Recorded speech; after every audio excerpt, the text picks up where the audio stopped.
ഈസ്റ്റില് issue escalate ചെയ്യുകയാണ്. നിങ്ങൾക്ക് എൻ്റെ പഴയ വീഡിയോ നോക്കുകയാണെങ്കിൽ വളരെ കൃത്യമായിട്ട് ഞാൻ പറയുന്നുണ്ട്, ഇസ്രായേൽ തിരിച്ചടിക്കും. ഈ പറയുന്ന ഹമാസിന്റെ നേതാക്കളെയും അവരെ ആരൊക്കെ സപ്പോർട്ട് ചെയ്യുന്നു അവരെ എടുത്തിരിക്കും. കാരണം അതാണ് ഇസ്രായേലിന്റെ ഒരു പാരമ്പര്യം എന്ന് പറയുന്നത്. ഒരു ചെറിയ രാജ്യമാണ്. ആ രാജ്യത്തിന്റെ ഓരോ ഹിസ്റ്ററിയും നിങ്ങൾ പരിശോധിച്ച് നോക്കണം. നടന്നിരിക്കുന്ന എവിടാണ്? ഇറാനിൽ വെച്ച്. ഇറാൻ എന്ന് പറഞ്ഞ രാജ്യം ഇസ്രായേലിനെതിരെ നിങ്ങൾക്കറിയാം, ഒരു 3 മാസം മുമ്പ് മിസൈൽ ഏകദേശം 300ഓളം മിസൈലും റോക്കറ്റും ഡ്രോൺസ് എല്ലാം ഇസ്രായേലിലോട്ട് വിടുന്നു. അത് അമേരിക്കയും ഇസ്രായേലും ഫ്രാൻസും സൗദി അറേബ്യയും ജോർദാനും ചേർന്ന് തടയുന്നു. സംഭവം പിടികിട്ടിയല്ലോ. അത് കഴിഞ്ഞിട്ട് ഒരു സിംബോളിക്കായിട്ട് ഇസ്രായേൽ അവരുടെ F-35 എയർക്രാഫ്റ്റിൽ നിന്ന് ഒരു ബോംബ് വിടുന്നു.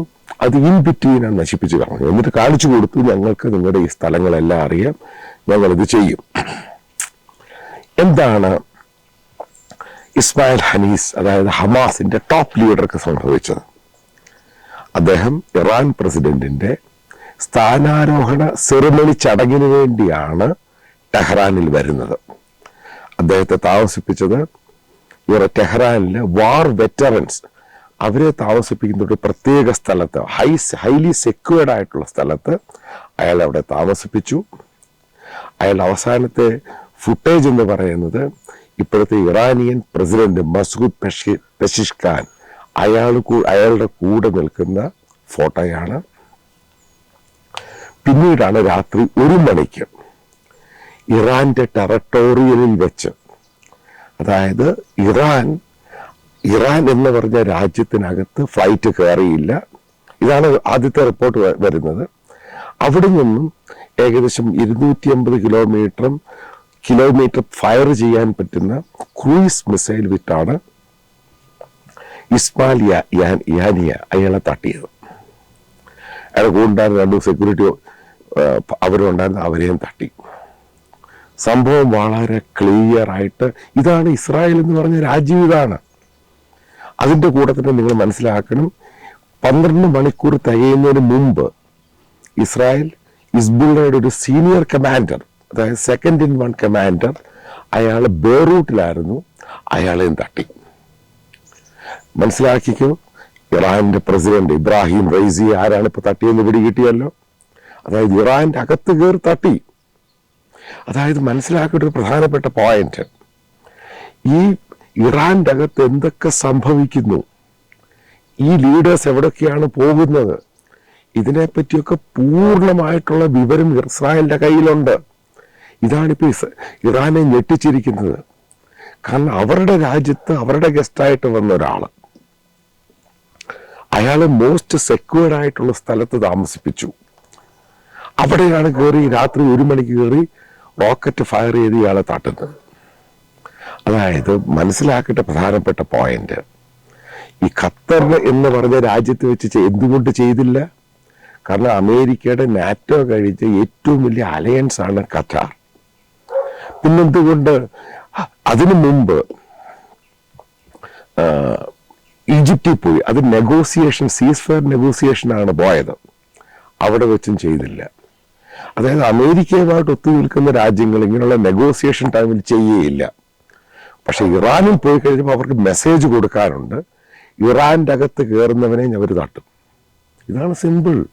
ഇതാണ് ആദ്യം മനസ്സിലാക്കേണ്ടത്, ഇസ്രായേൽ എന്ന് പറഞ്ഞ രാജ്യത്തിന്റെ കേപ്പബിലിറ്റി എന്താണെന്ന്. അതായത് ഇറാനിൽ എന്ത് നടന്നാലും, അതായത് അവരുടെ പ്രസിഡന്റിനെ തട്ടുന്നു, അതിനുശേഷം നേരത്തെ നിങ്ങൾക്കറിയാം അവർ സുലൈമാനി എന്ന് പറഞ്ഞ അവരുടെ റിപ്പബ്ലിക്കൻ ഗാർഡിന്റെ ഹെഡിനെ, അത് അമേരിക്ക തട്ടുന്നത്, പക്ഷെ ഈ ഡീറ്റെയിൽസ് എല്ലാം കൊടുക്കുന്ന ഇസ്രായേലാണ്. അപ്പൊ ഈ രീതിയിലോട്ടാണ് കാര്യങ്ങൾ പോകുന്നത്. മിഡിൽ ഈസ്റ്റ് വീണ്ടും എസ്കലേഷൻ ഉണ്ടാകും. കാരണം ഇപ്പൊ ഇസ്രായേൽ ഒരു കാര്യം ബോധ്യമായി, ഹമാസിന്റെ തടവിലുള്ള ആളുകളെ ഈ പറയുന്ന പോലൊന്നും കിട്ടാനുള്ള സാധ്യത വളരെ കുറവാണ്. കാരണം വലിയ ഡിമാൻഡാണ് ഇവർ വെക്കുന്നത്.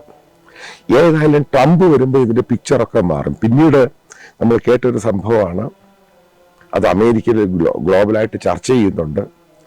അമേരിക്കൻ പ്രസിഡന്റായിട്ട് മത്സരിക്കുന്ന ട്രംപിനെ കൊല്ലുവാൻ വേണ്ടിയും ഇവർ ശ്രമിച്ചു. അതിനെപ്പറ്റിയുള്ള ഇൻവെസ്റ്റിഗേഷൻ നടക്കുകയാണ്. ഇപ്പോൾ American foreign secretary Singapore visit വെച്ച് പറഞ്ഞു, അമേരിക്ക അറിഞ്ഞിട്ടില്ല ഇസ്മായിൽ ഹാനിയയുടെ കൊലപാതകം, തെറ്റാണ്. അതിന് ഒറ്റയാഴ്ച മുമ്പ് ഇസ്രായേലി പ്രൈം മിനിസ്റ്റർ അമേരിക്കയിൽ വരുന്നു, ഈ പറയുന്ന ട്രംപിനെ കാണുന്നു, ബൈഡനെ കാണുന്നു, കമല ഹാരിസിനെ കാണുന്നു, അമേരിക്കൻ അതോറിറ്റിയോട് പറഞ്ഞിട്ടുണ്ട്. ഇനിയും വേറെ കാര്യം പറയട്ടെ, ഏറ്റവും പ്രധാനപ്പെട്ടത്, ഈ ഹമാസ് എന്ന് പറയുന്നവരും ഇറാനിയൻസ് പൊട്ടന്മാരാണ്. അവർ മനസ്സിലാക്കണം, ഖത്തറിലായതുകൊണ്ട് അറ്റാക്ക് നടക്കുന്നില്ല, മറിച്ച് ഇറാനിലാണെങ്കിൽ തീർത്ത് കളയും. അതെല്ലാം മനസ്സിലാക്കിയിട്ട് ഇവർക്ക് നേരത്തെ അറിയാം ഇയാൾ ഇവിടെ വരുന്നുണ്ട്, ഈ ചടങ്ങിൽ പങ്കെടുക്കാൻ വരുന്നുണ്ട്, ഇയാളെ തീർക്കും. അതുപോലും ഗ്രഹിക്കാനുള്ള ബോധം ഈ ഹമാസിന്റെ നേതാക്കൾക്ക് ഈ ഇറാന് പോലും ഇല്ല. അതാണ് മനസ്സിലാക്കേണ്ടത്. ഇനി മറ്റൊരു കാര്യമുണ്ട്, ഈ ഹമാസിന്റെ നേതാക്കളും ഇറാന്റെ പല നേതാക്കളും ഈ മിലിറ്ററി നേതാക്കളും ഹിസ്ബുള്ളയും മറ്റുള്ളവരൊക്കെ സപ്പോർട്ട് ചെയ്യുന്നവര് ലോകത്തെവിടെ അമേരിക്കയുടെ അല്ലാത്ത ഈ പറയുന്ന കോയിലേഷന്റെ ഫോഴ്സിന്റെ പുറത്തുള്ള ഏത് രാജ്യത്ത് പോയാലും ഇത് തട്ടും. അതാണ് മെസ്സേജ് കൊടുത്തിരിക്കുന്നത്. നീ എവിടെ പോയാലും ഇതിന്റെ പുറകിലുണ്ട്. ഈ മെസ്സേജ് വളരെ ക്ലിയർ ആണ്.